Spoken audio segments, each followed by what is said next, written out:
And this is, I guess this is the fourth video I've done on this 1982 Alpina B7S Turbo Coupe. Just to summarize, this car is number 14 of the 30 produced in 1982, and it was the highest output of the Alpina cars in the 80s with 330 horsepower. It's a 3.5 liter engine, M1 block, with the single overhead camshaft engine, and a KKK K27 turbo, adjustable wastegate. And this car was an Alpina factory car that was given the whole host of engine, transmission, differential, interior gauges, etc., etc. And I found the car on a used car lot in Calgary. It looked pretty good, but when you get into it, of course, you see little bits here and there that need doing. This car was a California car. It was bought new by a Navy captain and imported by him by Detail Enterprises. And it is the only new one that was sold in North America, and at least to the knowledge of most of the Alpina guys and the registry and so on, the only one in North America.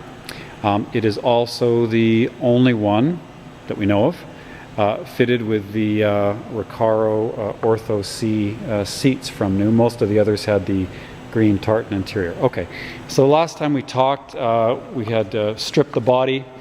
The rear bulkhead was a disaster from somebody tried to put like the biggest stereo they could fit in it, just ridiculous amounts of wires, and they basically cut a hole in the rear bulkhead to install the subwoofer, and there was a little bit of rust starting, not very much at all, but there was a little bit of rust on the base of the windscreen pillar there where the seal had dried out, and there was a little bit of rust starting in this area right there, and they had cut holes when it was imported, and put holes in this area here for side marker lights, so I wanted to take those out, and there was a few little spots of rust elsewhere. So at the end of the day, even though the paint looked really good, just with all those panels that needed to have been done,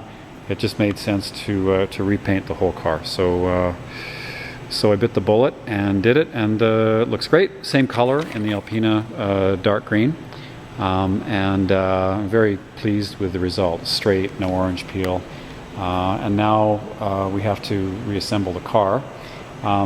This area here was a big mess because of the stereo installation.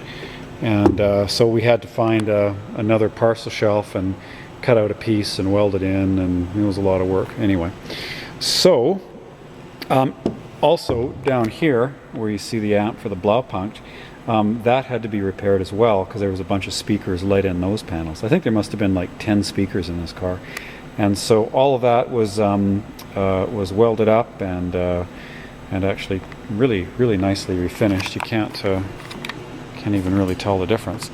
Of course, it'll all be hidden underneath all the panels, and so we did a nice job on the trunk and repainted everything, and then you can see that the panel that was welded in the bulkhead was two parts. There's an upper and a lower panel, so it was all welded in properly. So really it's as good as new and maintains all the integrity, and I'm very pleased with the way that the job was done. So being a California car, all the weather seals were a bit dry, and there was some wind noise that was starting, and so now we're in the process of we're removing all of the window seals and replacing those with new, and the front and rear glass, and then all of the trim that goes along the windows, the bright work and the rubber, etc., all that is new, and that's getting replaced. And then the front grills, the front headlights, all the chrome on the bumper, the rubber strips on the bumper. There's a new Alpina spoiler, the new BMW kidneys, the new BMW grille. So all the exterior parts and the moldings that go along the side of the car, all that's been purchased new. Thankfully at BMW prices, not Alpina prices, because that's what it's based on. So now we're in the process of doing that. Each Alpina seemed to be a little bit different in terms of sound. I can go find a few of them on the web that have different rear parcel shelves and different speakers. In one of my Road and Track magazines from 1979, Hardy and Beck, who was one of the importers, put a Blaupunkt Berlin in the car, and then I remember, you know, as a child of the 80s, that being the coolest stereo that you could get. And then most of the outrageous concept cars had these Recaro C, Ortho Cs. So if it was like a B&B Porsche or a Roof Porsche or a Koenig, you know, twin turbo Testarossa or any of those crazy cars, they usually all had Recaro Cs because it's the best seat you could get, and then they all had Blaupunkt Berlins. So I'm especially pleased at finding new old stock, a new old stock, new in the box Blaupunkt Berlin. I can show you that right here. So I found this from a collector, and there you go, brand new in the box Blaupunkt Berlin. This stereo I think was a couple $1,000 in the 80s, and the Berlin would have came out in 82, this version of the Berlin, and lasted until I think 85 or 86. So this is period correct for the car.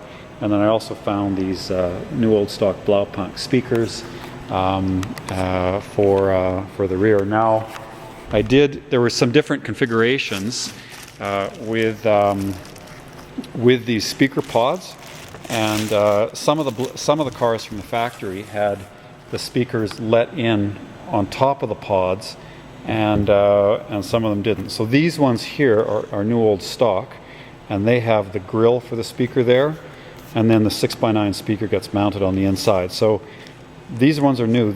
These ones are used. I bought these ones used because I needed to cut a hole in them, and they were refinished. And they're my preference because I think they're cooler.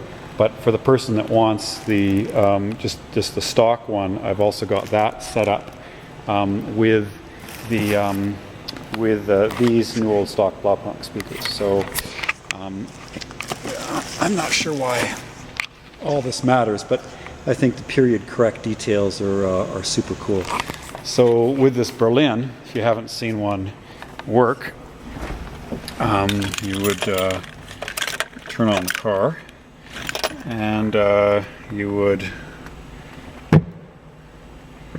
turn on the stereo. So your volume adjustment, and then your radio adjustments there, and there you go.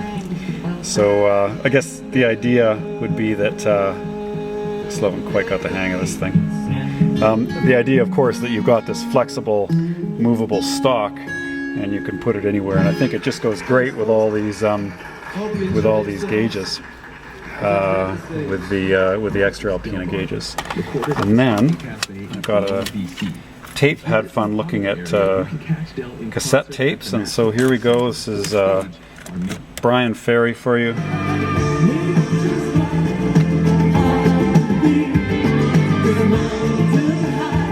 Brian Ferry.